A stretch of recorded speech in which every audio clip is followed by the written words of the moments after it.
Hello, I'm Professor Toybox. I've got Sorcerer's Apprentice Mickey with me, and that means it's time for another episode of Toybox Tutorials. Today we're going to look at customizing your toy boxes.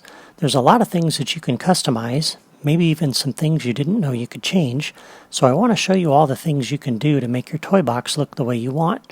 We'll start with the toys in the toy box drawers.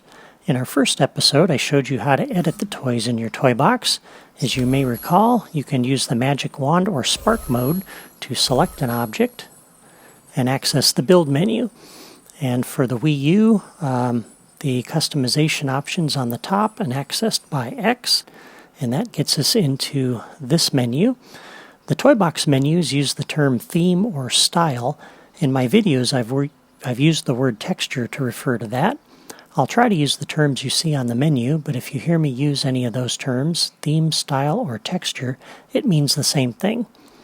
So we can apply a selected texture here to a single block, and I will use the Dragon's Domain texture, and that changes a single block, or we can theme all of the existing blocks to use that one texture, and that changes everything as far as the terrain goes.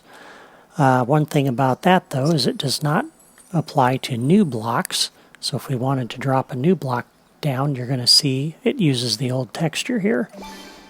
And so if you want to be able to change new blocks to use that same texture, you're going to set your theme. Setting the theme will change the block you've selected here and any new blocks. So for each of the styles that you have for the terrain, you also have a set of matching styles for the first 9 pieces in the plants drawer. And you can customize those as well. And so we'll come in here and edit that. And usually these kind of line up in about the same relative position with the terrain themes, the terrain styles. And so we can apply this to be the theme for that particular plant, and you'll see it change to a different kind of object, which is designed to match this theme. And as I said, each of the first 9 objects in the plants drawer work that way. Likewise for the racetrack pieces that are in the racetrack drawer, the default texture for these is the slot race style, but you can come in here and just like the terrain and the plants, there's a theme that goes along with those, and you can set the racetrack pieces to use that theme as well. Another thing that you can customize are the blocks, and so we can put down a block here. These particular blocks have their own set of styles that have nothing to do with the terrain themes, and you can set these to all different kinds of things. So we can set it, for example, to a brick theme, and I'm going to set that to be my theme, and I'll also set it to theme all. And these themes apply to the blocks in the blocks drawer, as well as a lot of different toys, blocky toys that are up in the platforming toys drawer, like you see here. So platforms and that little fan, conveyor belts, the hammer, moving walls, masher, all of those. You can also customize ledge hangs, pipe climbs, rail slides, and toy box doors, and each of those have their own set of styles that are independent of everything else. Another thing you can customize are the buildings from Disney Infinity 1.0.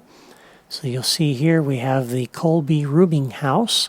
The one in the middle is the default that you get when you drop that, but you can customize that to use a sandstone like I did here, or Woody's shirt like you see here, or a number of other themes, and you can do that for just about all of the Disney Infinity 1.0 buildings in the buildings drawer. So that's all of the different toys in the toy box drawers that you can customize.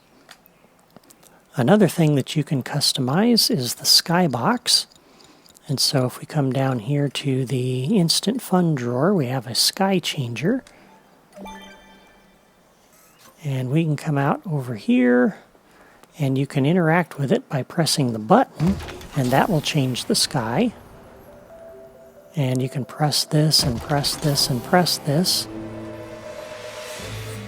Or you can come into Spark mode and come into the press Y to come into the logic menu. And if you go under properties, you can change the sky directly. And I'm going to set this to be Mickey's Spellbound Sky, because we're going to build a Fantasia toy box during the coming weeks.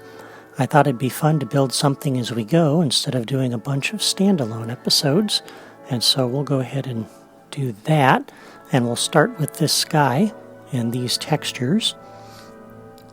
You can also customize the music, but this video's gone on long enough already, so we'll look at that next time. One more thing I want to mention though, and that is that although you can purchase a lot of toy box themes and skyboxes from the toy store, you also have available to you a wide range of toy box customization power discs, as you see here. And if you were to purchase all of those, that would give you access to an additional 26 toy box terrain themes and 26 skyboxes. And along with the skyboxes, you'd have 26 additional pieces of music. To use these power discs, you just place them on the Disney Infinity base. The terrain themes will then appear in the list of themes and styles in the menus until you exit the toy box. And skies will be accessible in the Sky Changer properties until you exit the toy box. If you plan to do a lot of building in the toy box because you really enjoy it, I highly recommend picking up those power discs if you can find them for a decent price, because that gives you so many more options for terrain themes and skies in your toy box worlds, so you can create something really special. So I think that's all for today. Go ahead and subscribe to my channel or sign up on my blog to see what we do next time.